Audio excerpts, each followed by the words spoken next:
Good morning, welcome. Welcome to your service of worship. I'm off at Lake Yeelering this morning with a bunch of others from our congregation. And so we'll be worshipping in different places. But this morning's message comes from Exodus chapter 16, verses 2 through to 15. It's about having more than enough. It's a story of God's provision for the Israelites in the desert. And there's a number of stories like that, where God provides for the people of Israel when they're hungry and when they're thirsty, when they need healing.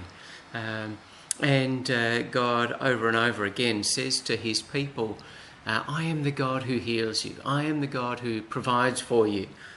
And sometimes the people listen, sometimes they don't. This morning is one of those passages where they're grumbling and complaining against Moses and Aaron and God.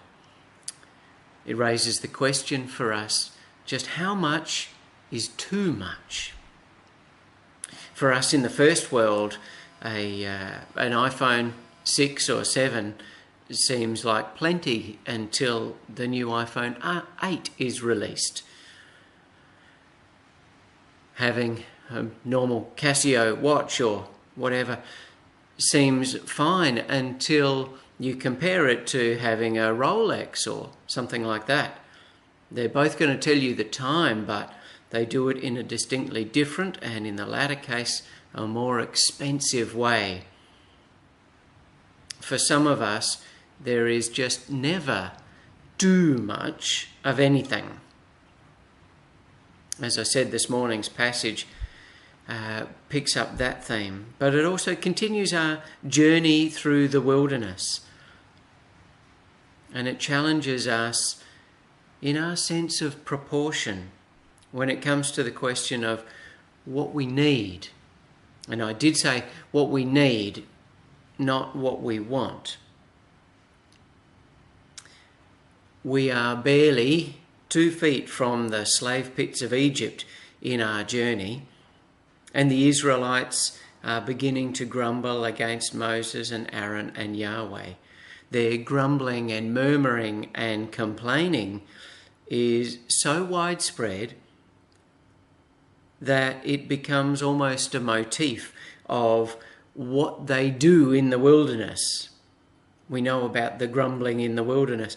It's not the only thing that happens in the wilderness, but it almost seems that way. It becomes such an important part of all of these stories is about them grumbling. The entire congregation, we're told, of the Israelites complained against Moses and Aaron, saying, "If only we had died by Yahweh's hand in Egypt, when we sat down by the flesh pots and ate bread until we were satisfied. But you have brought us out into the wilderness to kill us all with hunger." Well, that would kind of be funny if it wasn't so whiny and pathetic. The reality is that this group of people never had pots filled with flesh, and that is meat, and unlimited bread to eat. They had to make bricks without straw. They were slaved. And we're told that the Pharaoh wanted to make life bitter for them. They scrounged a living in any way that they could. But despite all of that, despite the way that they're complaining and grumbling, Yahweh supplies what they ask for. And that evening, a flock of quail come. And in the morning, a dew settles over the camp, but when it lifts, there is a crusty white bread-like substance in the morning.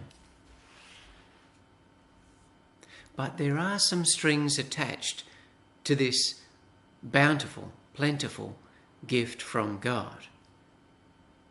This divine bread is only good for one day.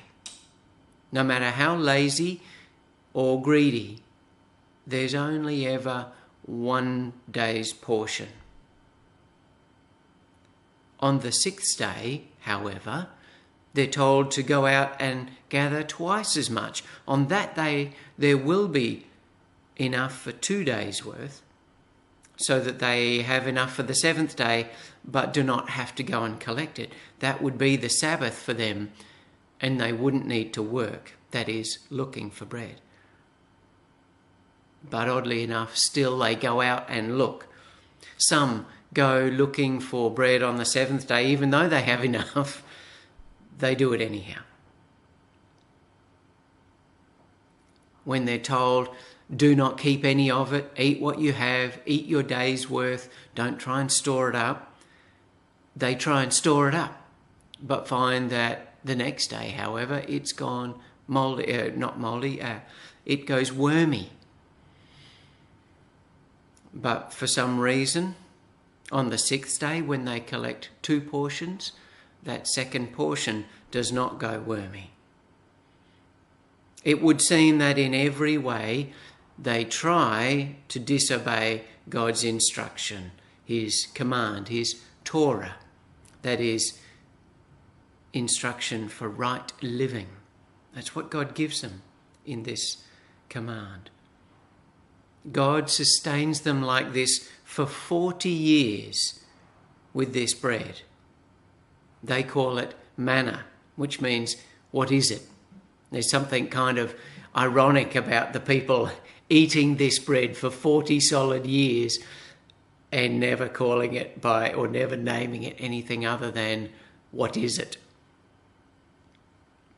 So in our 21st century context, how do we respond to God's provision on our journey? Are we any better than those Israelites, or are we just the same? We grab more than we need, and we leave others to get what they need if they can. In our world, God hasn't put those stops and measures in place to restrict our greed. And the resources that this world has are divided unfairly between us. We luxuriate while others struggle to find their daily bread. Yahweh commands us to ration our needs, one day at a time. But we would rather store up and hoard far more than that, while others search for manna. We store up even 100 years' worth, and others are empty. Yet this way of living, enough for one day, our daily bread, as a later prophet would call it, and tell us to pray for, it is nothing less than God's command, God's instruction to us. And it's a little more than that. In verse 4 of chapter 16, God says, this is a test for them, whether or not they will follow my Torah. It's a test for the people that God gives them just enough for one day. And if they save up or store up or hoard, it goes off. On the one day that they need 2 portions, it doesn't go off. And they don't have to go out looking for more. Yet we're told some do. How similar we are in this life. We hoard. We go out looking for more even though we have enough. In all these ways, we go against God's instruction for right living. Collect just what you need, just for today, and be satisfied with that, and trust in God that that is enough. These are challenging words, more than challenging. God specifically says this is a test for them to see if they will follow my Torah. So the question is, how are we doing on this test? How are we going in this test. I'm going to get you to mark yourself, score yourself, give yourself a grade out of 10, out of 100, whatever. How are you doing on this test? For the journey through the wilderness, how are you going? Are you storing up? Are you hoarding more than you need? Do you in fact have that trust and faith that God has given you enough for today? He's probably also given you enough for tomorrow as well. And is that enough for you? Are you trusting and faithful? Or are you going out looking for more? Are you searching when you're supposed to be resting? I wonder. I know for myself, I often feel like I fail in this department. I fail at this test God set. I look at my wardrobe and think there's just too much. I look in my house and I think cupboards and wardrobes and bookshelves and sheds and storage space here, there and everywhere. And what do I say to myself? I need more storage space. And I know I'm failing at this test. I wonder if we could take just a moment to think, to ponder, maybe to get in touch with the part of us that says, no, I'd like to simplify. I'd like to just have enough, not too much, and rest in that. Enjoy the Sabbath and enjoy that place of trusting, that place where I know God has provided for my needs. And enjoy that freedom of knowing I don't have to go out looking for more. God's provided enough for tomorrow, for that day of rest. And for today, when I go out and I work for a day's pay, I know that it's enough. Why don't we take a moment just to think through our life, take stock and to grade ourselves in this test God has given us. So many passages of the Bible we look through and they're words of comfort for those difficult days in the wilderness.